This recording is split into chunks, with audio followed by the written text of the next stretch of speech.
السلام علیکم ورحمۃ اللہ وبرکاتہ.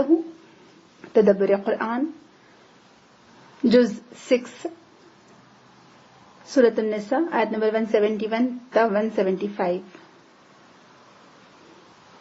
اعوذ باللہ من الشیطان الرجیم. بسم اللہ الرحمن الرحیم.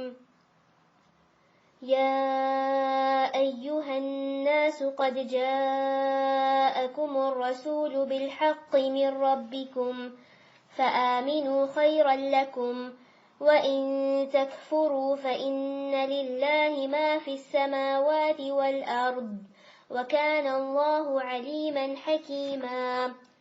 يا أهل الكتاب لا تغلوا في دينكم ولا تقولوا على الله إلا الحق إنما المسيح عيسى ابن مريم رسول الله وكلمته ألقاها إلى مريم وروح منه فآمنوا بالله ورسله ولا تقولوا ثلاثة انتهوا خيرا لكم إنما الله إله واحد سبحانه أن يكون له ولد له ما في السماوات وما في الأرض وكفى بالله وكيلا.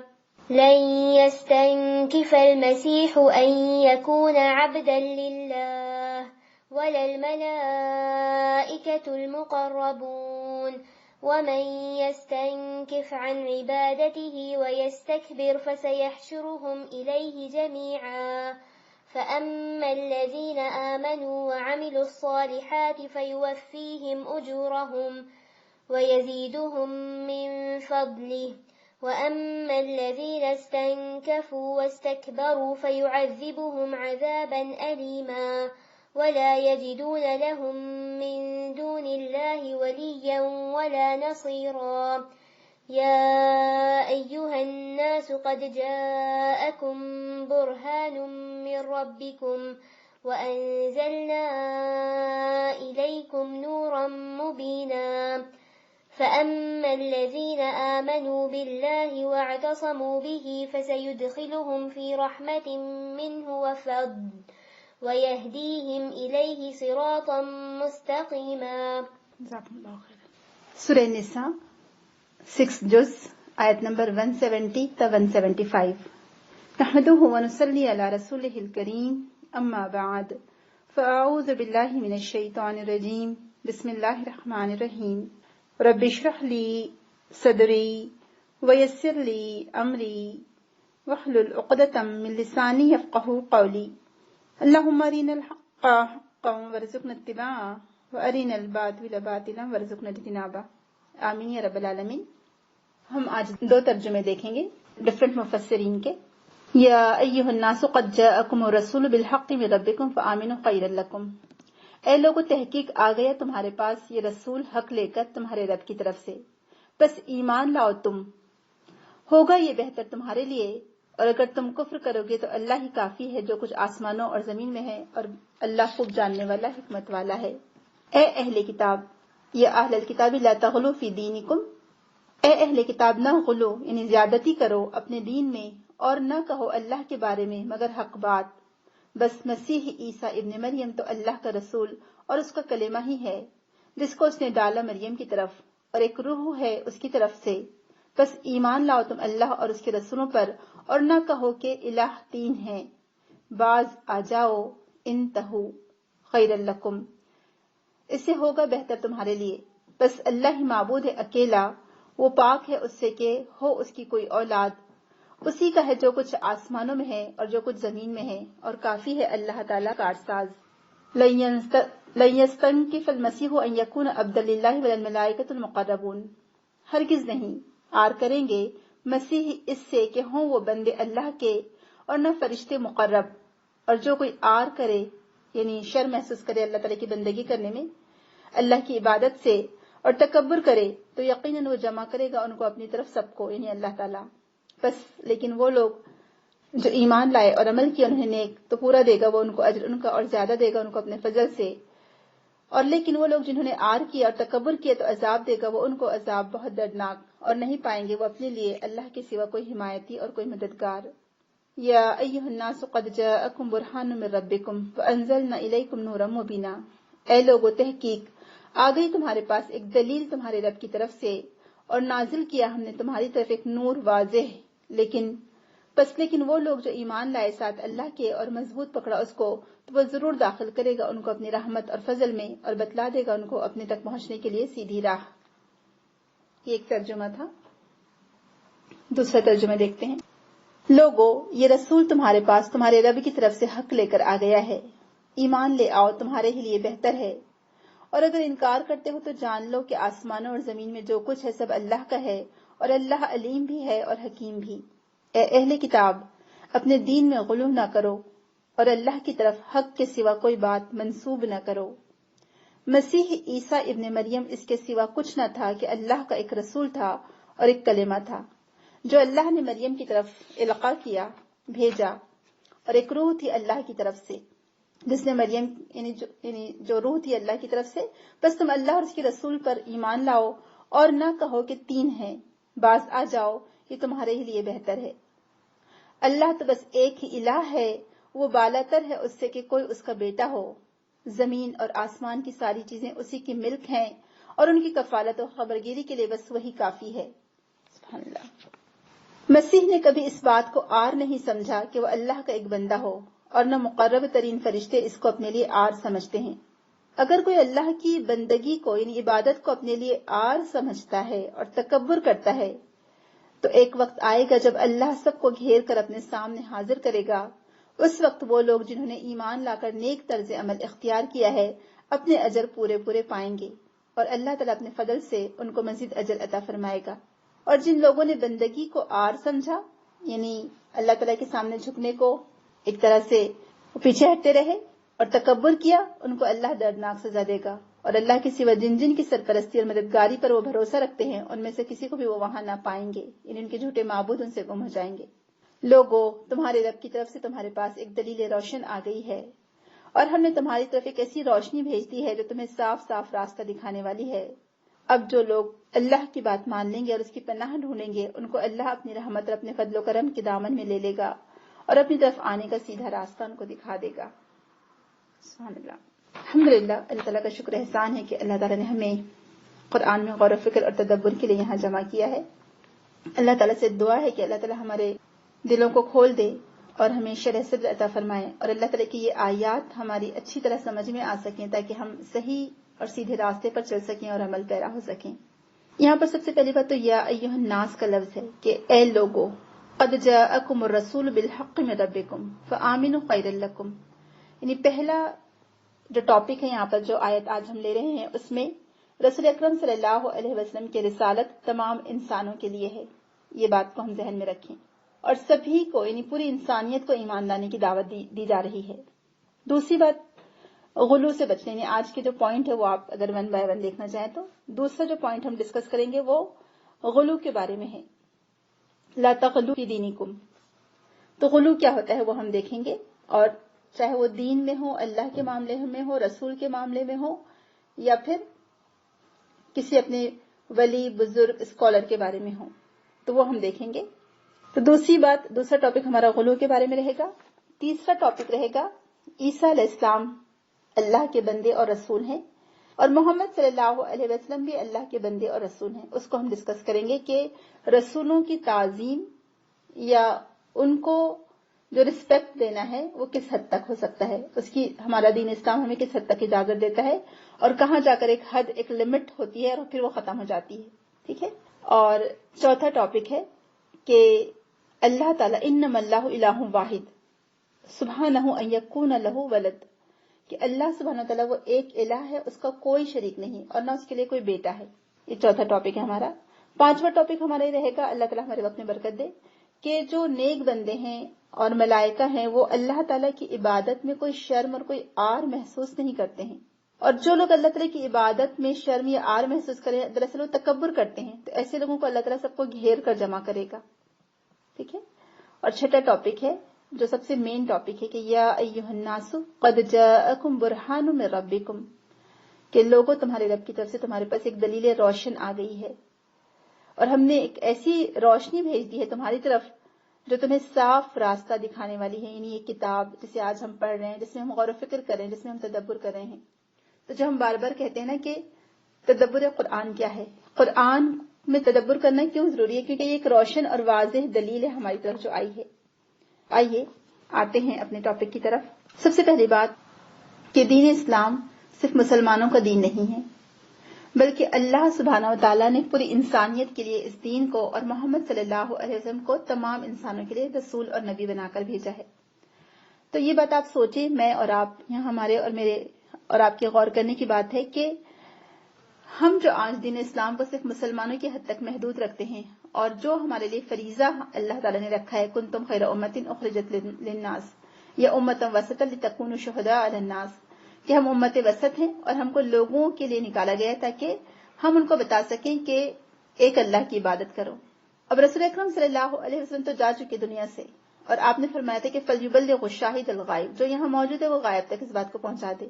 تو میری اور آپ کی ذمہ داری بنتی ہے کہ ہم اپنے اس کام کو، اس ذمہ داری کو سمجھیں، ٹھیک ہے، اور اس راستے کی دعوت، اس دین کی دعوت، ایک الہ کو ماننے کی دعوت پوری انسانیت تک پہنچائیں۔ یہ کام مجھے اور آپ کو ہر حال میں کرنا ہے، دامے درمے سخنے، جیسے ہماری صلاحیتیں ہیں، استطاعت ہے، جیسے ہم کو وقت میسر ہے، یا ہمارے دل میں خواہش اور تڑپ ضرور ہو کہ مجھے یہ کام کرنا ہے، یعنی مجھے اس دین کے پیغام کو تمام لوگوں تک پہنچانا ہے۔ پہلی بات یہ ہو گئی۔ اور آپ دیکھیں اسی بات کو رسول اکرم صلی اللہ علیہ وسلم نے کتنی سنجیدگی سے لے کہ جب آپ کو رسول بنایا گیا تو آپ نے اپنی پوری زندگی اسی کام میں لگا دی۔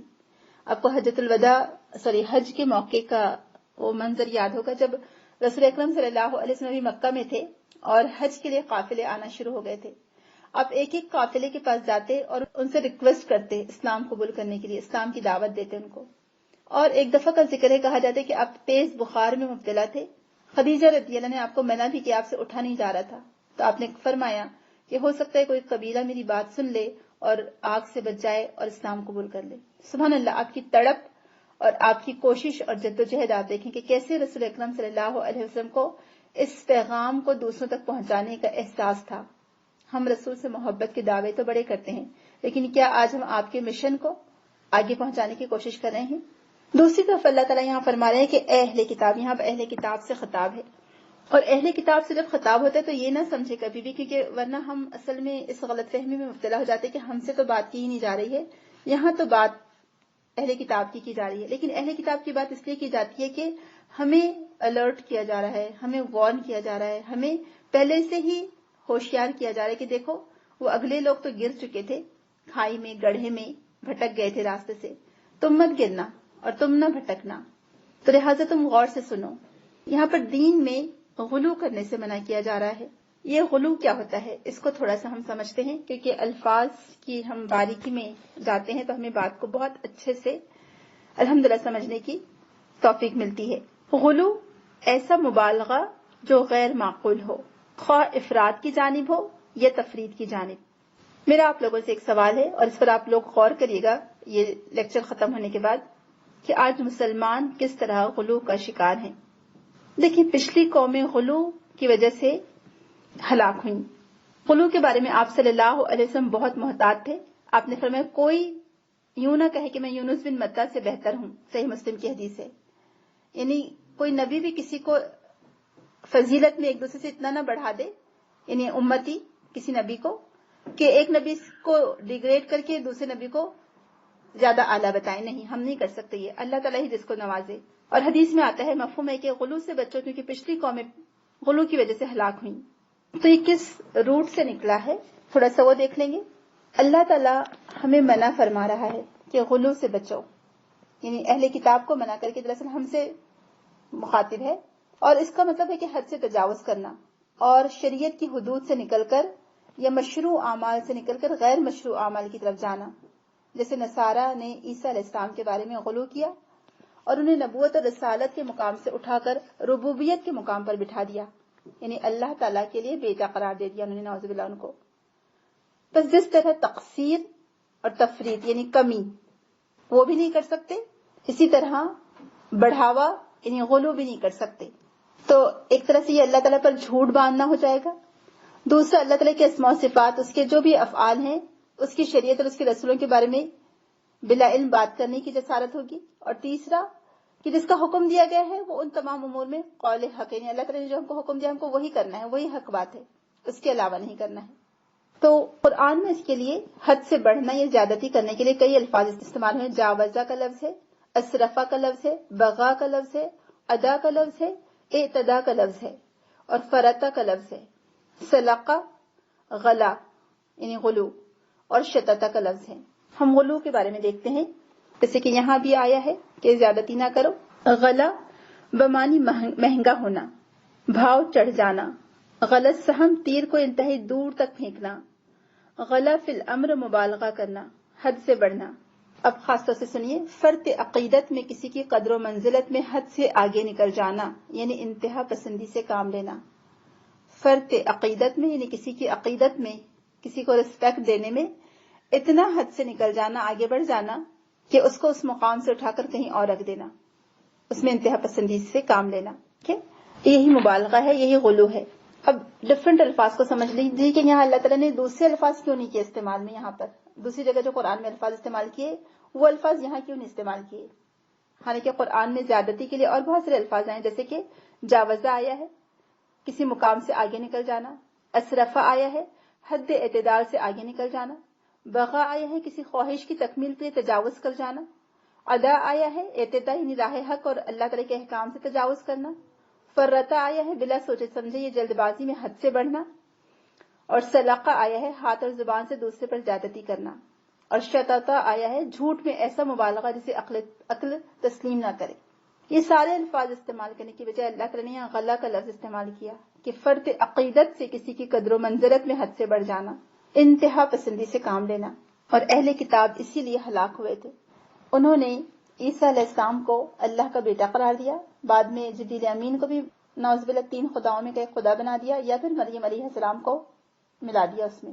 اور اس سے پہلے یہود بھی یہ افراط و تفریط کا کام لے چکے تھے، بلکہ یہود نے تو یہ کیا کہ انہوں نے کچھ انبیاء کو اتنا بڑھا دیا، جیسے عزیر علیہ السلام کو اللہ تعالیٰ کا بیٹا بنا دیا، اور محمد صلی اللہ علیہ وسلم اور عیسیٰ علیہ السلام کو رسول اللہ ہی نہ مانا. یعنی افراد اور تفریط سے انہوں نے کام لیا. تو آپ سمجھ رہے ہیں یہاں پر غلو کا مطلب کہ فرد عقیدت میں کسی کو اس کے مقام سے بہت آگے بڑھا دینا. اب یہاں پر تھوڑی دیر رک کر غور کریں کہ چاہے وہ رسول اللہ صلی اللہ علیہ وسلم ہو، چاہے وہ ہمارے کوئی اسکالرز ہوں، چاہے وہ ہمارے کوئی امام ہوں جن کو ہم مانتے ہیں، کیا ہم کسی کو انسان کے درجے سے اٹھا کر نعوذ باللہ الہ کا درجہ دے سکتے ہیں؟ نہیں دے سکتے. یا کسی انسان کو اس کے درجے سے اٹھا کر، یعنی ایک عام انسان کو اس کے درجے سے اٹھا کر کسی رسول کے برابر قرار دے سکتے ہیں؟ یعنی ہم کسی امام کو، کسی ولی یا بزرگ کو کہیں کہ یہ تو رسول سے بھی بڑھ کر ہیں، ایسا کہہ سکتے ہیں؟ نہیں کہہ سکتے. اور عیسیٰ علیہ السلام ایک معجزے کے طور پر پیدا ہوئے تھے، ٹھیک ہے، یعنی اللہ تعالیٰ کے کلمہ کن، یعنی کلمہ یعنی بشارت تھے جو اس نے مریم کی طرف بھیجا تھا. اور وہ ایک کلمہ ہے جس کے ذریعے اللہ تعالیٰ نے کلام فرمایا، اور اس کلمے کے ذریعے سے عیسیٰ علیہ السلام نے تخلیق پائی. خود عیسیٰ علیہ السلام وہ کلمہ نہ تھے، بلکہ وہ اس کلمے کے ذریعے سے وجود میں آئے، یعنی اللہ تعالیٰ کے حکم کے ذریعے سے، جو اللہ تعالیٰ نے جبریل امین کے ذریعے سے خوشخبری بھیجی تھی. اور یہ ایکچولی ان کی ایک شرف کی بات تھی، ایک عزت اور تکریم کی بات تھی. اور وہ روح منہ، یعنی اس کی طرف سے ایک روح تھے، یعنی ان ارواح میں سے ایک روح ہے جس کو اللہ تعالیٰ نے تخلیق فرمایا. یعنی ہم سب بھی ایک روح تھے نا، ہم کو بھی روحوں کی شکل میں پیدا کیا گیا. اور چونکہ اللہ تعالیٰ نے ان کو اسپیشل معجزاتی طور پر پیدا کیا، تو اسی لیے ان کو رسول بھی چنا، اور ان کے اخلاق بھی بہترین تھے، اخلاق کامل تھے ان کے. اللہ تبارک و تعالیٰ نے وہ روح جبریل علیہ السلام کو دے کر جناب مریم علیہ السلام کی طرف بھیجا، اور انہوں نے مریم علیہ السلام کی، یعنی وہاں پر اس کا وہ جو بھی خوشخبری ہوتی ہے حمل ٹھہرا، بس اللہ کے حکم سے ان کو حمل ٹھہر گیا، جس سے عیسیٰ علیہ السلام کی ولادت ہوئی.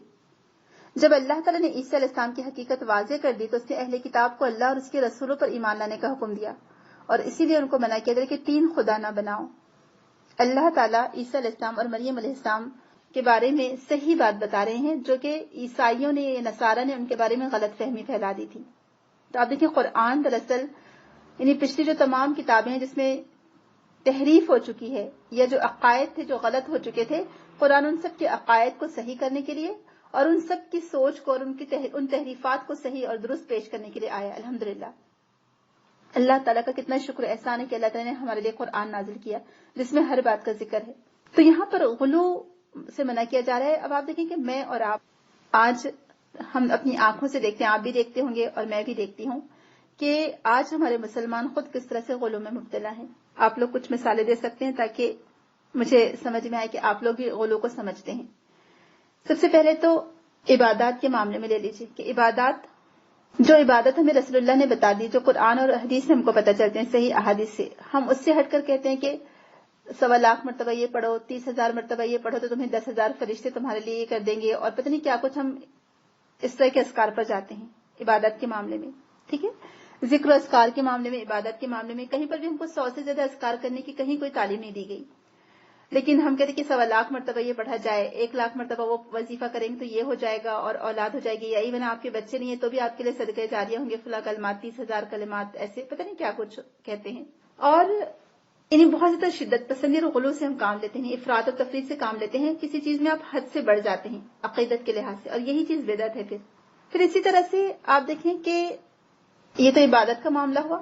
پھر لوگوں کے معاملات میں ہم کیا کرتے ہیں, اماموں کو نبیوں کے برابر ہم قرار دے دیتے ہیں, اور ولیوں اور بزرگوں کو ان کو بھی نبیوں سے آگے بنا دیتے ہیں, بتا دیتے ہیں کہ یہ جو نبی اور ولی ہے یہ زیادہ بڑے ہیں, زیادہ قابل احترام ہے نبیوں سے. اور وہ جو کہا تھا نا کہ مسدس حالی نے کہا تھا, اگر وہ پوری یاد ہوگی انشاءاللہ تو میں آپ کے سامنے رکھتی ہوں, کہ کرے غیر بت کی پوجا تو کافر, جو ٹھہرائے بیٹا خدا کو تو کافر, کواکب میں مانے کرشمہ تو کافر, جھکے آگ پر بہر سجدہ تو کافر, مگر مومنوں پر کشادہ ہے راہیں, پرستش کریں شوق سے جس کی چاہیں, نبی کو جو چاہیں خدا کر دکھائیں, اماموں کا رتبہ نبی سے بڑھائیں, مزاروں پہ جا جا کے نظریں چڑھائیں, ولیوں سے جا جا کے مانگے دعائیں, نہ توحید میں کچھ خلل اس سے آئے, نہ اسلام بگڑے نہ ایمان جائے. تو یہ تو آج ہمارا حال ہو گیا ہے کہ ہم غلو جب کرتے ہیں اور شدت پسندی پر آتے ہیں تو ہم نصارہ کو بھی پیچھے چھوڑ دیتے ہیں. ہم نے کبھی قرآن کی آیات پر غور کیا, ہم نے کبھی تدبر کرنے کی کوشش کی. ہم قرآن تو بہت پڑھتے ہیں, تلاوت تو بہت کثرت سے کرتے ہیں, لیکن ہمارے اعمال کیسے ہیں؟ کیا اس میں جس حد تک ہمیں جانے کی اجازت دی گئی ہے, جو حدود ہمارے لیے, جو لمٹس ہمارے لیے بنائے گئے ہیں, کیا ہم ان لمٹس تک رہتے ہیں یا ان کو کراس کر جاتے ہیں؟ تو چاہے عبادات ہو, چاہے کسی سے عقیدت ہو, جیسے میں نے کہا نا آپ سے غلو کے معنی کیا ہے کہ عقیدت میں کسی کو حد سے بڑھا دینا. اب نارمل کوئی دینی اسکالر ہے, یہ کوئی درس لے رہا ہے, کوئی دین کا کام کرے, تو اس کو بھی ایسا سمجھتے کہ جیسے یہ تو بہت بڑی چیز ہے, اور سمجھیں کہ ان کو تو سارے خواب اور کشف و کرامت سب آ جاتے ہیں. ان کو بالکل غلط بات ہے. آپ دیکھیں آج کے دور میں کوئی یہ ساری چیزیں کہہ ہی نہیں سکتا, دعویٰ نہیں کر سکتا ان ساری باتوں کا. ٹھیک ہے, خوشخبریاں باقی ہیں, یعنی نبوت تو ختم ہو گئی, لیکن نبوت کا جو 40واں حصہ ہے, سچے خواب باقی ہیں. لیکن پھر بھی آپ یہ نہیں کہہ سکتے کہ یہ خواب سچا ہی ہوگا, کیونکہ آپ کو کس نے بتایا اور کس نے کنفرم کیا. تو ہمارے دن خوابوں اور کشف و کرامات پر نہیں ہے. ٹھیک ہے. پھر تیسرا آپ دیکھیں کہ جو مرنے اور پیدا ہونے کے معاملات ہیں, اس میں ہم کس طرح سے غلو اور شدت پسندی سے کام لیتے ہیں. کہ کہیں پر بھی آپ دیکھیں, جب رسول اللہ صلی اللہ علیہ وسلم کی وفات ہوئی, خدیجہ رضی اللہ عنہا کی وفات ہوئی, آپ کی زندگی میں رسول اللہ کی زندگی میں آپ کی 2 بیویاں انتقال کر گئیں, خدیجہ اور زینب بنت خزیمہ. آپ کی زندگی میں آپ کی 3 بیٹیاں وفات پائیں, زینب بنت محمد, ام کلثوم بنت محمد اور رقیہ بنت محمد صلی اللہ علیہ وسلم. ٹھیک ہے, یہ 3 بیٹیاں وفات پائیں. آپ کے بیٹے عبداللہ اور یا تو ابراہیم کا ہی جو ہے کنیت عبداللہ تھی واللہ عالم, اور ایک ابراہیم تھے سمجھے جو بعد میں پیدا ہوئے ماریہ قبطیہ سے, اور جو عبداللہ تھے اور قاسم دونوں ایک نام ہو سکتے ہیں واللہ عالم, یا کچھ کہتے ہیں کہ دونوں بیٹے تھے وہ آپ کے جو خدیجہ رضی اللہ عنہا کے بطن سے ہوئے تھے. تو آپ کی زندگی میں آپ کے دونوں بیٹوں کی وفات ہوئی. چلے وہ پہلے دونوں بیٹوں کا تو جانے دیجئے, لیکن جب ابراہیم کی وفات ہوئی جو کہ مدینہ میں انتقال ہوا ان کا, ہم دیکھتے ہیں کہ اس کے بعد رسول اکرم کے کیا معمول تھے. آپ کی زندگی میں آپ کے چچا کا انتقال ہوا, حمزہ رضی اللہ عنہ کا. پھر ایک صحابی تھے عثمان بن مظعون رضی اللہ عنہ, اس دن ہی میں نے آپ سے ذکر کیا اس کا. لیکن کہیں پر آپ کو کچھ ملتا ہے کہ ان کی وفات کے بعد کچھ قرآن پڑھ کر بخشا گیا ہو, یا 100,000 مرتبہ ان کو کچھ پیش کیا گیا ہو, بیجے لا کر پڑھے گئے ہوں, جو بیج ہوتے ہیں ستافل کے اور کیا کیا کچھ ہوتے ہیں معلوم نہیں, املی کے جو بیج ہوتے ہیں وہ بھی وہ لا کر پڑھے جاتے ہیں. آپ مجھے بتائیے کہیں آپ کو اس طرح کے کچھ نظر آتے ہیں اعمال؟ یہ سب کیا ہے؟ غلو ہے, یہ حد سے بڑھ جانا کسی بھی کام میں. پھر عبادات میں ہم سمجھتے ہیں کہ جو نیکی کا کام اگر کر رہے ہیں یا دین کا کام کر رہے ہیں تو ہم سمجھتے ہیں کہ عبادت میں جو لوگ دین کا کام کریں انہوں نے بس 24 گھنٹے آپ کو بغیر مسکرائے، بغیر بات چیت کرے، بغیر دنیا کا کوئی کام کرے، ہم سمجھتے کہ انہوں نے بس صرف عبادت میں لگے رہنا چاہیے. آپ مجھے بتائیے کہ رسول اکرم صلی اللہ علیہ وسلم 24 گھنٹے صرف اور صرف عبادت میں لگے رہتے تھے؟ نہیں نا. رسول اللہ صلی اللہ علیہ وسلم تو آپ دیکھیں، آپ ماشاء اللہ کی 11 ازواج مطہرات تھیں، ان کی تمام ان کے جو بھی ریکوائرمنٹس تھیں ان کو پورا کرنا، ان کا خیال رکھنا. آپ دیکھیں، آپ اپنی بیویوں کے مزاج کے مطابق ان کا خیال رکھتے تھے. عائشہ رضی اللہ عنہا کو جن چیزوں سے دلچسپی تھی آپ ان کو اس میں انٹرٹین کرواتے تھے نہیں کرواتے؟ آپ نے کبھی روکا عائشہ رضی اللہ عنہا کو گڑیوں سے کھیلنے کے لیے؟ ٹھیک ہے، وہ کپڑے کی گڑیاں ہوتی تھی، ایسی باقاعدہ بنی ہوئی گڑیاں نہیں، لیکن کبھی آپ نے روکا ان کو؟ یا پھر دوسری ازواج مطہرات کو آپ دیکھیں، ام سلمہ نے کہا تھا کہ یا رسول اللہ میرے بچے ہیں، تو کہا کہ مطلب میں تمہیں بچوں کی تربیت سے کبھی نہیں روکوں گا. جو پہلے شوہر کے بچے تھے وہ اپنے بچوں کو اپنے ساتھ لے کر آئی الحمدللہ. تو رسول اللہ صلی اللہ علیہ وسلم کس طرح سے خیال رکھتے تھے اپنی بیویوں کا؟ آپ نے زندگی بھی گزاری، آپ نماز بھی پڑھتے تھے، آپ نے جہاد بھی کیا، آپ اپنے صحابہ سے دوستوں کی طرح ملتے تھے اور ان سے بات چیت بھی کرتے رہتے تھے. تو ہم جب دین کی راہ میں آتے ہیں ہم سمجھتے ہیں کہ نہیں، بس اب صرف اور صرف عبادت عبادت اور عبادت. تو عبادت تو کرنی چاہیے اللہ سبحانہ تعالیٰ کی، اور خوب کرنی چاہیے، جتنا کریں کم ہے، لیکن اس میں غلو نہ ہو کہ آپ دنیا سے کٹ کر نہ رہ جائیں. آپ دنیا کی جو چیزیں جائز اور حلال چیزیں ہیں، جو لذت ہیں، اس کو اپنے اوپر حرام نہ ٹھہرا لیں. یہی تو پھر رہبانیت ہے جو نصارہ نے کیا، اور اس کی وجہ سے آپ دیکھیں کہ کیسا ان کا حال ہوا. آج نصارہ کے بارے میں آپ جانتے ہوں گے، جو فیکٹس ہے آپ پڑھیے گا، آپ خود، میں اس کی ڈیٹیل نہیں لوں گی، لیکن میں چاہتی ہوں کہ آپ لوگ خود جا کر ویب سائٹ پر جا کر پڑھیں کہ شیطان نے کیسے ان کو بہکایا. انہوں نے جب غلو اختیار کیا کہ اچھا عیسیٰ علیہ السلام چونکہ ان کے نبی کی زندگی پوری طرح ان کے سامنے موجود نہیں تھی اور ان کو اٹھا لیا گیا اوپر، تو انہوں نے کہا کہ شادی نہ کرنا ہی نیکی ہے. اور پھر کہا کہ شادی نہ کرنا نیکی ہے، یہ تو ٹھیک ہے، لیکن اپنے آپ کو کیسے روکا جائے اور کیسے اپنے اوپر ظلم کیا جائے. تو ان کے جو بزرگ لوگ تھے، ان کے جو فادر تھے، نیک لوگ، رہبان، انہوں نے کیا کیا کہ اپنے آپ کو کہیں ٹیلوں پہاڑوں پر لے کر چلے گئے، اور کچھ لوگ سال ہر سال تک ایک پیر پر کھڑے رہے، بس بیٹھتے نہیں تھے. کچھ لوگوں نے اپنے اوپر نہانے کو حرام کر لیا کہ میں پانی کو ہاتھ نہیں لگاؤں گا، اور پھر اس کی گندگی کی وجہ سے جو انہوں نے سال ہر سال ایک ہی لباس پہنا، تو گندگی کی وجہ سے اور اس کی وجہ سے ان کے سروں سے جوئیں گرتی تھی، تو وہ نیچے جو گرنے والی جوئیں ہوتی تھی وہ اس کو اٹھا کر واپس اپنے سر میں ڈال دیتے تھے، اپنے جسم پر ڈال دیتے تھے. اسی کو وہ نیکی سمجھنے لگے. آپ دیکھیں شیطان کیسے بہکاتا ہے انسان کو. یعنی جب انسان اللہ اور اس کے رسول کی دی گئی جائز چیزوں سے اپنے آپ کو بچاتا ہے جو حلال ہے، تو پھر کیسے شیطان اس کو بہکا کر کس طرح سے ایکسٹریم پر لے کر چلا جاتا ہے. یہ بھی غلو ہے، اصل میں شدت پسندی ہے. یہ تو ہمارے دین میں نہ ترک دنیا ہے نہ غر کے دنیا ہے. آپ رہبانیت بھی اختیار نہیں کر سکتے اور آپ بالکل دنیا کے بندے بھی نہیں بن سکتے، بلکہ الحمدللہ رسول اکرم صلی اللہ علیہ وسلم کی زندگی ہمارے لیے نمونہ ہے.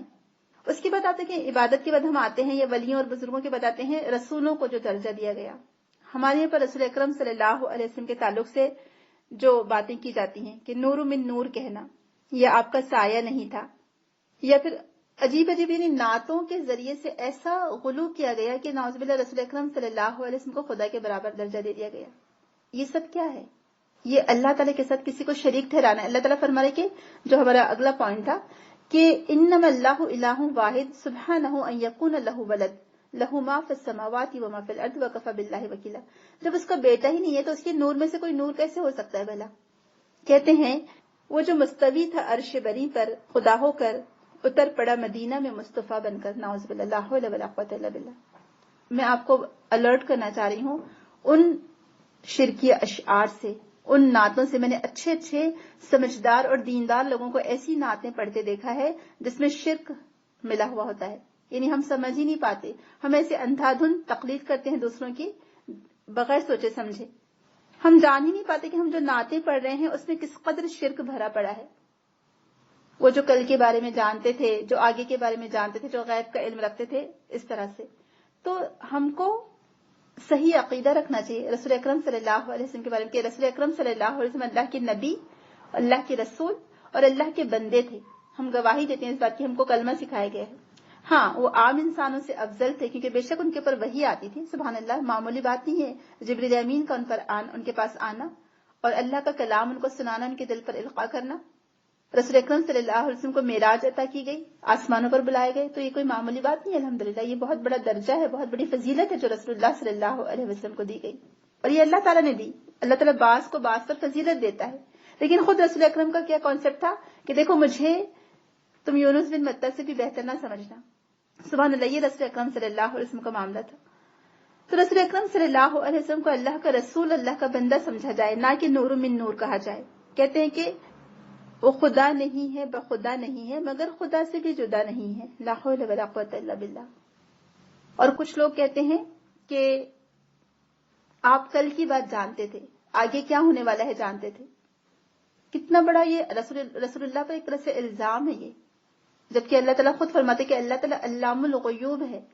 رسول اللہ تو یہ بھی نہیں جانتے تھے کہ کل کیا ہونے والا ہے۔ جب آپ کو معلوم ہے کہ یہود نے پلاننگ کی اور رسول اکرم ان کے پاس کسی وجہ سے گئے تھے، جو دیت کے لیے رقم مانگنے کے لیے، جو معاہدہ ہوا تھا اس کی بنا پر، ان لوگوں نے رسول اللہ صلی اللہ علیہ وسلم کو بیٹھنے کے لیے کہا، یہود نے، اور جا کر پلاننگ کرنے لگے کہ اوپر سے اس عمارت میں اوپر سے جہاں نیچے رسول اللہ بیٹھے ہیں کچھ پتھر گرا دو تاکہ رسول اللہ نعوذ باللہ ان کی ڈیتھ ہو جائے رسول اللہ کی۔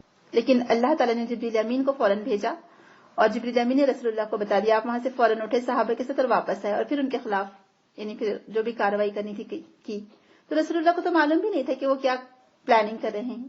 ہاں، بعض چیزیں تھیں جو ہم سے زیادہ رسول اللہ جانتے تھے، کیونکہ آپ کو تو جنت اور دوزخ کی یعنی وہاں پر معراج پر لے جایا گیا اور آپ کو دکھایا گیا، تو آپ ہم سے زیادہ جانتے تھے بے شک، لیکن ہم یہ نہیں کہہ سکتے کہ وہ غیب کا علم جانتے تھے۔ تو رسول اللہ صلی اللہ علیہ وسلم کے بارے میں بھی اعتدال، غلو سے کام نہ لیا جائے۔ تو ایسے بہت ساری چیزیں ہیں کہ اس میں ہم غلو نہ کریں، عبادات ہیں، معاملات ہیں، ذکر و اذکار ہیں، جو بھی معاملات ہیں سب میں ہم کو اعتدال کی راہ اپنانی ہے، اعتدال کی راہ سے چلنا ہے۔ تو اہل کتاب نے غلو کیا اور تباہ اور برباد ہوئے، لیکن آج میں اور آپ، ہم کو اس غلو سے بچنا ہے اور ہم کو غور کرنا ہے کہ آج ہم کس کس طرح غلو کرتے ہیں۔ اللہ تعالیٰ نے فرما دیتے کہ ان تہو باز آ جاؤ، تین میں کا ایک نہ کہو۔ یعنی یہ جو عقیدہ تسلیس ہے، دراصل یہ ایک ایسا لا ینحل مسئلہ ہے جس میں وہ لوگ خود الجھتے چلے جاتے ہیں، وہ سمجھ ہی نہیں پاتے کہ یہ کیا ہے، تین میں کا ایک، ایک میں کا تین، لا حول ولا قوت الا باللہ۔ اللہ تعالیٰ تو وہ الہ واحد ہے، اس کا کوئی شریک نہیں، اس کو کسی کی ضرورت ہی نہیں ہے۔ ضرورت ان لوگوں کو ہوتی ہے جو کسی کے محتاج ہوتے ہیں۔ اللہ تعالیٰ تو بے نیاز ہے، اپنی ذات میں آپ محمود ہے۔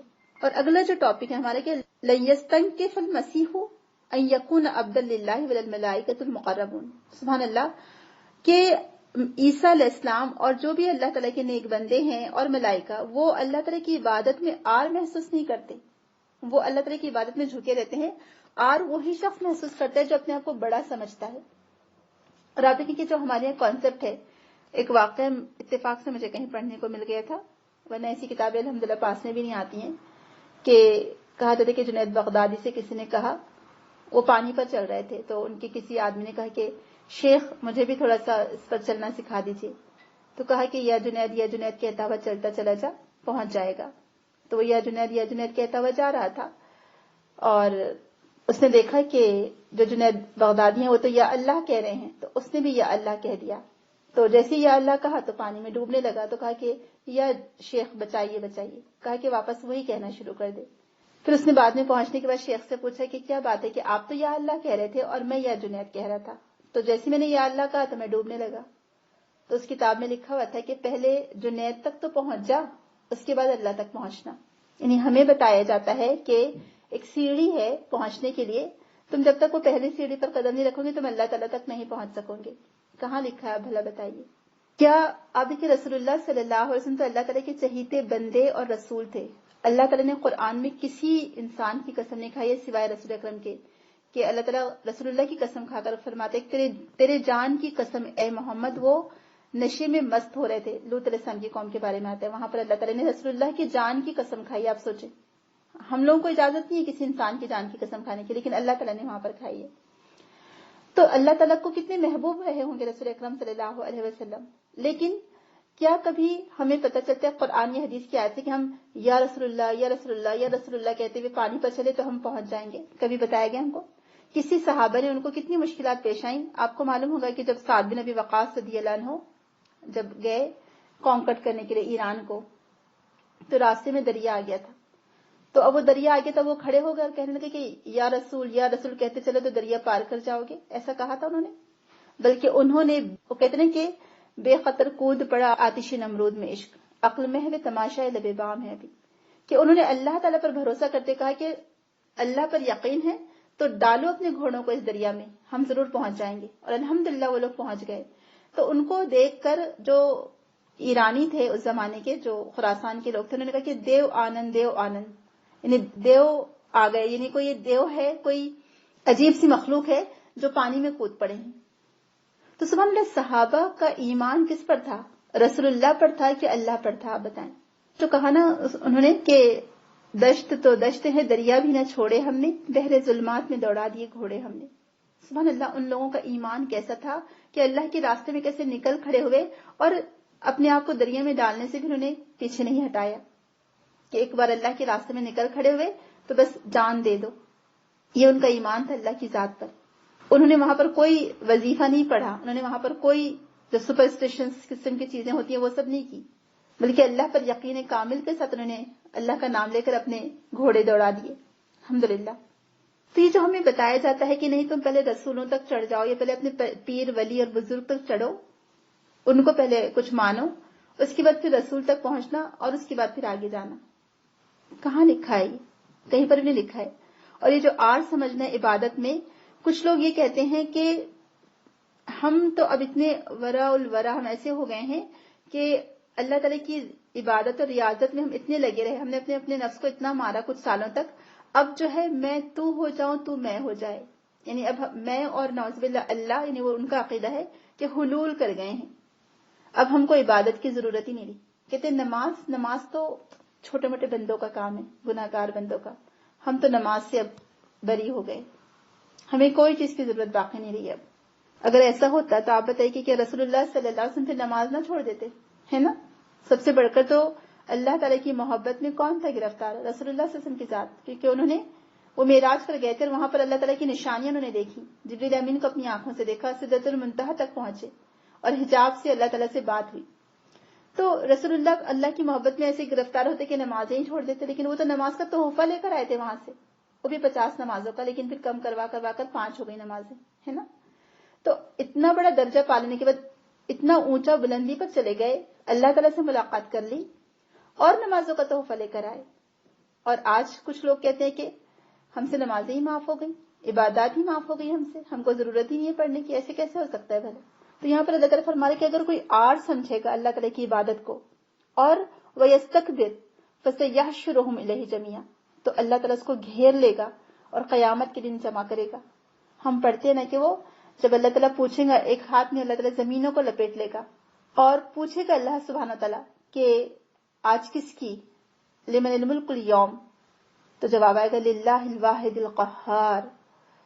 سبحان اللہ، آپ اس وقت کو امیجن کریں جو ایک ہیبت طاری ہوتی ہے صرف پڑھ کر ہی، کہ سبحان اللہ، اللہ رب العالمین، اللہ سبحانہ تعالیٰ زمین و آسمان کو اپنے ہاتھ پہ لپیٹ کر پوچھے گا کہ کون ہے حقیقی مالک، کون ہے الہ، کس کا اقتدار ہے، کہاں ہیں وہ سارے بادشاہ جو زمین میں بڑے بنے پھرتے تھے۔ تو کیا ہوگا اس دن؟ صرف اللہ تعالیٰ کی، یعنی ویسے تو ابھی بھی اللہ بادشاہی، اللہ تعالیٰ کی ساری چیزیں اللہ تعالیٰ کی ملک میں، اسی کے اختیار میں الحمدللہ، لیکن آج لوگ نہیں مانتے نا، لوگ سمجھتے فلاں فلاں فلاں فلاں فلاں وہ بھی اس میں شامل ہے، اور کچھ لوگ خود سے بادشاہ جو بڑے بن گئے تھے اور اپنے آپ کو بڑا سمجھنے لگے تھے، فرعون ہو یا نمرود ہو یا کوئی اور ہو، حامان وغیرہ۔ تو اللہ تعالیٰ زمین اور آسمان کو لپیٹ لے گا اور پوچھے گا کہ کون ہے بادشاہ، کون ہے حقیقی مالک؟ تو للہ الواحد القہار، کہ اللہ سبحانہ تعالیٰ کے لیے جو کہ سزا دینے والا ہے، سزا دینے پر بھی قادر ہے، سبحان اللہ۔ تو اللہ تعالیٰ کی عبادت میں کبھی آر نہیں محسوس کرنا چاہیے، اور جتنا آپ عبادت کریں گے، یعنی یہی تو عاجزی کی علامت ہے۔ اللہ تعالیٰ ایسے بندوں سے بے نیاز ہو جاتا ہے، یا اللہ تعالیٰ ایسے بندوں کو پسند نہیں کرتا جو اللہ تعالیٰ سے دعا نہیں کرتے، کیونکہ دعا بھی ایک عبادت ہے۔ کچھ لوگ کہتے ہیں کہ دعا کرنے کی کیا ضرورت ہے، جو ہمارے دل میں اللہ تعالیٰ جان لے گا، لیکن نہیں، جو اللہ تعالیٰ کے آگے گڑ گڑانا ہے، جو عاجزی ہے، اس سے بندگی ظاہر ہوتی ہے۔ تو ہم اپنے آپ کو بندہ سمجھے۔ سب سے پہلے تو جو ہم پر لازم ہوتا ہے، فرائض عائد ہوتے ہیں کہ اللہ کے آگے جھکنا، اپنے آپ کو سرنڈر کر دینا، اپنے آپ کو جھکا دینا، تو کہا جا رہا ہے کہ جو آر سمجھتا ہے اور تکبر کرتا ہے تو اس کے لیے پھر کیا ہے؟ فَيُعَذِّبُهُمْ عَذَابًا أَلِيمًا، دردناک عذاب ہے، اور وہ کوئی بھی مددگار نہیں پائے گا، کوئی اس کا مددگار نہیں ہوگا، کوئی اس کا سپورٹر نہیں ہوگا۔ قرآن پڑھ کر ہی آپ خود سمجھ سکتے ہیں بہت ساری باتیں۔ قرآن میں غور و فکر ہمیں بہت آگے بڑھاتا ہے، ہمارے دل کے دروازے وا کرتا ہے، اور سارے جو ڈائیورجن ہیں وہ خود بخود ختم ہو جاتے ہیں۔ کیوں؟ کیونکہ قرآن کے لیے کیا کہا جا رہا ہے کہ یا ایھا الناس قد جاءکم برہان من ربکم، یہ قرآن کو دراصل برہان کہا گیا ہے، اور اللہ تعالیٰ فرمائے کہ تمہارے رب کی طرف سے تمہارے لیے ایک برہان آ گیا ہے، اور نورم مبینہ۔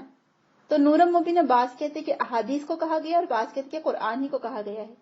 دلیل روشن تمہارے پاس آ گئی ہے، اور ایسی روشنی بھیج دی ہے جو تمہیں صاف راستہ دکھانے والی۔ سبحان اللہ، یہ دونوں باتیں قرآن کو نورم مبینہ بھی کہا گیا ہے اور برہان بھی کہا گیا ہے۔ اب آپ دیکھیں کہ برہان کس کو کہتے ہیں، اور اس قرآن سے کیسے ہم پھر فائدہ اٹھا سکتے ہیں، آپ خود سوچیے اور آپ غور کریے، اور یہی قرآن میں تدبر ہے۔ اصل میں ہم کسی بھی بات کے لیے دلیل مانگتے ہیں نا کہ اس کی لاجک پیش کریے، یہ باہر والے لوگ، تو قرآن میں دلیل کے لیے جو لفظ استعمال ہوئے ہیں، دلیل ہے، حجت ہے، بینہ ہے، اور برہان ہے، اور سلطان ہے، یہ الفاظ آئے ہیں۔ دلیل کا معنی ہوتا ہے رہنمائی ہے، جس کے ذریعے کسی چیز کی معرفت حاصل ہو، جیسے کوئی شخص کسی کو حرکت کرتے دیکھ لیتا ہے تو جان لیتا ہے کہ یہ زندہ ہے کیونکہ اس میں حرکت ہو رہی ہے۔ اور دوسری ہے حجت، اس میں جھگڑا کرنا بھی آتا ہے، یا دلیل میں غالب آنا آتا ہے۔ لیکن جو برہان کا لفظ ہے، برہان براہا، اس کے معنی ہوتے ہیں سفید اور چمکدار ہونا، اور برہان وہ دلیل ہے جو واضح اور حقیقت ثابتہ بھی ہو، یہ ثابت ہو حقیقت اس کی، یعنی تیز دھار کاٹنے والی تلوار کو بھی کہا جاتا ہے عربی زبان میں، شمشیر بران کہا جاتا ہے، تیز دھار کاٹنے والی تلوار۔ اور برہان ایسی دلیل کو کہتے ہیں جو نزاع کو ختم کر دے، یعنی جو ہر قسم کے جھگڑے کو ہی ختم کر دے، یعنی کلیئر کٹ بات واضح کر دے۔ اور قرآن میں کئی جگہ لفظ استعمال ہوا ہے، تلک امانیہم قل ہاتوا برہانکم ان کنتم صادقین، یہ باتیں تو محض ان کی فضول آرزویں ہیں، آپ کہہ دیجیے اگر سچ ہو تو دلیل پیش کرو۔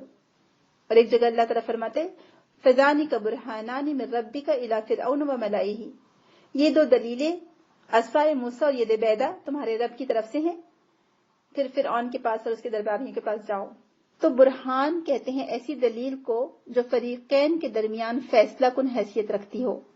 برہان ایسی دلیل جس کے بعد کسی کو عذر کی کوئی گنجائش باقی نہ رہے، اور ایسی حجت جس سے سب کے شبہات ختم ہو جائیں۔ سبحان اللہ، کتنے خوبصورت صحیح معنی بتائے گئے ہیں اس کے۔ برہان ایسی دلیل جو فریقین کے درمیان فیصلہ کن حیثیت رکھتی ہو، برہان ایسی دلیل جس کے بعد کسی کو عذر کی گنجائش باقی نہ رہے، اور ایسی حجت جس کی وجہ سے تمام لوگوں کے شبہات دور ہو جائیں۔ سبحان اللہ، تو یہ قرآن برہان ہے، آپ سوچیں تو قرآن کو برہان کیوں کہا گیا؟ اور قرآن ہی ہمیں بتاتا ہے کہ کیا صحیح اور کیا غلط ہے، اس کو فرقان بھی کہا گیا ہے قرآن کو۔ جب ہمارے پاس یہ روشن دلیل ہے، ہمارے پاس یہ برہان ہے، تو پھر ہمیں بھٹکنے کی کوئی ضرورت ہی نہیں ہے، ہمیں کہیں اور جانے کی کوئی ضرورت ہی نہیں ہے۔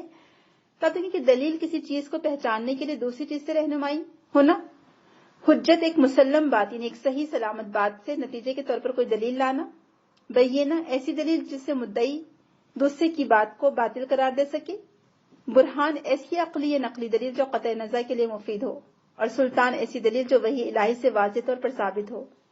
سبحان اللہ، یہاں پر اللہ تعالیٰ فرما رہے کہ لوگوں تمہارے پاس تمہارے رب کی طرف سے برہان آ چکی ہے، ایک ایسی دلیل ہے جس کے بعد تمام شک و شبہات دور ہو جاتے ہیں، یہ ایسی دلیل ہے جس کے بعد کوئی عذر کی گنجائش باقی نہیں رہتی۔ اور یہ قرآن ہمیں کیا سکھاتا ہے کہ شرک نہ کرو، غلو نہ کرو، اپنے معاملات کو درست کرو۔ آپ دیکھیں قرآن کی ہر آیت ہمارے لیے مشعل راہ ہے، ہمارے لیے رہنمائی ہے۔ قرآن ہمیں وہ اخلاق سکھاتا ہے جس کی وجہ سے ہماری زندگی بہتر سے بہتر ہو سکتی ہے۔ قرآن ہمارے لیے وہ راستہ مہیا کرتا ہے، وہ راستہ ہمیں بتاتا ہے جو ہمیں سیدھا منزل مقصود تک یعنی جنت تک پہنچاتا ہو، جو ہمیں اللہ تعالیٰ کی رضامندی تک پہنچاتا ہو۔ اور قرآن میں پچھلی تمام کتابوں کی تمام وہ ہدایات اور باتیں شامل ہو گئی جو انہوں نے تحریف کر دی تھی۔ الحمدللہ یہ مہیمن بھی ہے قرآن، یہ فرقان بھی ہے، یہ دلیل ہے، کسوٹی ہے ہمارے لیے۔ اب آپ مجھے بتائیے کہ قرآن ہی ہمیں سب کچھ بتا رہا ہے، قرآن پھر ہمیں غلو سے بھی بچنے کی تاکید کرتا ہے، تو کیسے ہم غلو کر سکتے ہیں؟ قرآن ہی ہمیں عبادت میں آر سمجھنے سے، عبادت کو آر سمجھنے سے بچاتا ہے کہ عبادت اللہ تعالیٰ کی عبادت کو آر نہ سمجھو بلکہ جھکے رہو اس کے سامنے 24 گھنٹے۔ سر جھکا دو اپنا اس کے آگے، اس کے ہر حکم کے آگے سرنڈر کر دو اپنے آپ کو. تو قرآن پڑھنے کے بعد کوئی انسان بھلا کیسے راہ بھٹک سکتا ہے، کیسے اپنے راستے سے غلط راستہ چوز کر سکتا ہے؟ تو کہنے کا مقصد یہ ہے کہ اس برہان سے ہم خود بھی فائدہ اٹھائیں اور دوسروں کو بھی اسی قرآن کے ذریعے سے اس طرف لائیں.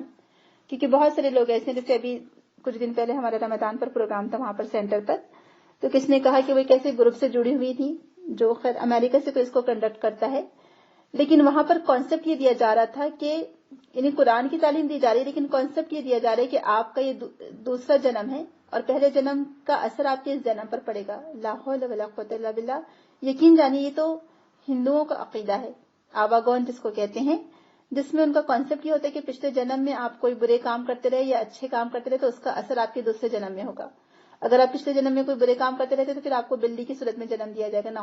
نعوذ باللہ، لا حول ولا قوت الا باللہ. جبکہ ہمارا دین ہمیں کیا بتاتا ہے کہ جب ایک بار انسان مر جاتا ہے تو اس کی جو روح ہے اس کو قبر میں دفن کر دیا جاتا ہے. جسم تو ختم ہو جاتا ہے لیکن ان کی روحیں عالم برزخ میں ہوتی ہیں. اگر وہ نیک ہے تو علیین میں ہوں گی، اور اگر وہ بد کردار ہیں، نافرمان ہیں، تو وہ سجین میں ہوں گی. تو آپ دیکھیں کہ آج دنیا میں کیسے لوگ کتنا غلط کانسیپٹ پیش کر رہے ہیں. یعنی ہو سکتا ہے پیچھے جو لوگ ہوں وہ نان مسلمس ہوں اور وہ قرآن کا نام لے کر ایسی تعلیم دے رہے ہوں، کیونکہ یہ تو بالکل قرآن کے اپوزٹ عقیدہ ہے. تو آج آپ کو یعنی ڈائیورژن کے کتنے طریقے ہیں آپ دیکھیں، یعنی کتنے لوگ گمراہ کرنے کے لیے آپ کے لیے تیار بیٹھے ہیں، الگ الگ گروپ بنا کر الگ الگ طریقوں سے نت نئے آپ کو ٹیمپٹ کر کے. تو کتنی ذمہ داری بنتی ہے میری اور آپ کی کہ ہم صحیح راستہ ڈھونڈے، تلاش کریں. اور پھر قرآن سے بڑھ کر کوئی صحیح راستہ کیا ہو سکتا ہے بھلا؟ یہ تو برہان ہے، یہ ہمارے لیے کسوٹی فراہم کرتا ہے، یہ ہمارے لیے دلیل ہے، اور ایسی دلیل ہے جو سامنے والے کو اس کے شک اور شبہات کو دور کر دے، جو حجت ثابت ہو، جس کے بعد کسی کو کوئی عذر کی گنجائش باقی نہ رہے. تو قرآن ہمارے پاس ہے الحمدللہ. اللہ کے رسول کی احادیث موجود ہے، کیونکہ رسول عائشہ رضی نے کیا فرمایا تھا کہ کانا خلقہ القرآن. جب لوگوں نے پوچھا آپ سے کہ رسول اللہ کی شب و روز بتائیے، کیسے ہوتے تھے رسول اللہ کی شب و روز، تو کہا کہ قرآن کھول کر پڑھ لو، دیکھ لو اس میں کیا اخلاق تھے، قرآن کیا اخلاق سکھاتا ہے. تو قرآن اور صحیح احادیث یہ ہمارے لیے مشعل راہ ہے، یہ ہمارے لیے صراط مستقیم اور اپنی منزل کو پانے کا راستہ اور ذریعہ ہے، ہدایت کا راستہ اور ذریعہ ہے. اس کو چھوڑ کر اگر ہم لوگوں سے ہدایت لیں گے، لوگوں کو اپنا رہنما مانیں گے، یہ رسول کے برابر درجہ دے دیں گے لوگوں کو، تو پھر وہ آپ کو سوائے گمراہی کے کہیں اور نہیں لے کر جائیں گے. اور جو بھی لوگوں کو آپ فالو کرتے ہیں اسکالرس کو، تو آپ دیکھیں کہ وہ آپ کو اللہ سے جوڑنے والے ہیں یا نہیں، وہ آپ کو صحیح بات بتا رہے ہیں نہیں بتا رہے ہیں. اور اسی لیے آپ کو صحیح علم ہونا بہت زیادہ ضروری ہے. اس لیے اپنے آپ کے لیے یہ ڈیسائیڈ کریے کہ آپ کو صراط مستقیم پر رہنا ہے، تو پھر آپ کو علم کا راستہ تلاش کرنا پڑے گا اور اوتھینٹک علم حاصل کرنا پڑے گا. اور کسی بھی چیز میں شدت پسندی اس چیز کو خراب کر دیتی ہے، اس کو معیوب کر دیتی ہے، اس کو بدنما بنا دیتی ہے. اس لیے کسی بھی چیز میں شدت پسندی اچھی نہیں، غلو نہیں کرنا چاہیے کسی بھی چیز میں. تو اللہ تعالیٰ مجھے اور آپ کو توفیق دے کہ ہم اس قرآن سے فائدہ اٹھا سکیں، اس قرآن کو اللہ کی مضبوط رسی سمجھ کر اس کے مطابق زندگی گزار سکیں، اور ہر قسم کے شرک سے، غلو سے، شدت پسندی سے ہم بچیں انشاءاللہ. آمین. تو ہمارے پاس یہاں پر تمام قسم کے دلائل آ چکے قرآن کی صورت میں. ایسا نور اللہ تعالیٰ نے ہم پر واضح کر دیا، یہ نازل فرما دیا، یعنی یہ قرآن عظیم جو تمام لوگوں کے لیے، جو پہلے گزرے ہیں، جو بعد میں آئیں گے، جو آج کے دور میں ہیں، اس میں ان سب کے لیے ہدایت ہے، رہنمائی ہے، سچی خبریں ہیں، عدل و احسان ہے، بھلائی کے احکامات ہیں، ہر قسم کے ظلم اور شر سے منع کیا گیا ہے. لوگ اگر قرآن سے روشنی حاصل کر کے اپنے راستوں کو روشن نہیں کریں گے تو پھر اندھیروں میں بھٹکتے رہیں گے. اگر انہوں نے قرآن سے بھلائی کو حاصل نہ کیا تو بہت بڑی بدبختی میں پڑے رہیں گے. اسی لیے قرآن عظیم پر ایمان لانے اور اس سے فائدہ اٹھانے کے لیے ہمیں ہمیشہ تیار رہنا چاہیے. تو دو قسم کے لوگ ہوتے ہیں، فَأَمَّا الَّذِينَ آمَنُوا بِاللَّهِ، بس جو لوگ اللہ پر ایمان لائے، یعنی جنہوں نے اللہ تعالیٰ کے وجود کا اعتراف کیا اور یہ تسلیم کیا کہ وہی ان کا رب ہے اور وہی تمام صفات سے آراستہ ہے جو اللہ تعالیٰ نے بیان کی ہیں، وہی لوگ کامیاب ہوں گے. اور جنہوں نے اللہ کی رسی کو مضبوط پکڑا، یعنی قرآن کو، اللہ پر بھروسہ کرتے ہوئے اور اللہ ہی سے پناہ طلب کی، اللہ ہی سے مدد حاصل کی، تو پھر وہ لوگ اللہ تعالیٰ کے کے فضل و کرم میں داخل ہوں گے، اللہ تعالیٰ اپنی رحمت سے ان کو اپنی نعمتوں بھری جنت میں داخل فرمائے گا، یعنی اللہ تعالیٰ ان کو اپنی خاص رحمت سے ڈھانپ لے گا، انہیں نیکیوں کی توفیق دے گا، انہیں بے انتہا اجر و ثواب سے نوازے گا اور ان سے تمام بلاؤں کو دور کرے گا اور اپنی طرف آنے کا سیدھا راستہ دکھائے گا، یعنی اللہ تعالیٰ انہیں علم اور عمل کی توفیق اور انہیں حق اور اس پر عمل کی معرفت عطا کرے گا۔ سبحان اللہ۔ تو ایمان لا کر عمل صالح کرنا اور اللہ کی پناہ میں آنا اور اس کو مضبوطی سے پکڑ لینا، یہی اللہ کی فضل و رحمت کا طریقہ ہے حاصل کرنے کا۔ اور جو لوگ اللہ کی پناہ میں نہیں آتے، اللہ کی رسی کو مضبوط نہیں تھامیں گے، تو پھر ایسے لوگوں کو اللہ تعالیٰ ان کے نفس کے حوالے کر دیتا ہے، پھر شیطان ان کا ساتھی بن جاتا ہے، پھر ان کو وہ گمراہی میں ڈال دیتا ہے اور پھر وہ سیدھا راستہ چھوڑ دیتے ہیں۔ اللہ تعالیٰ ہم کو اس سے محفوظ رکھے، ڈائیورجن سے یا سیدھے راستے پر چلنے کی اللہ تعالیٰ ہمیں توفیق عطا فرمائے، اور شیطان کے بہکاوے میں آنے سے ہم کو محفوظ رکھے تاکہ ہم ہر قسم کی گمراہی سے بچ سکیں۔ آمین۔ سبحانک اللہم و بحمدک، نشہد ان لا الہ الا انت، نستغفرک و نتوب الیک۔ السلام علیکم و رحمۃ اللہ وبرکاتہ۔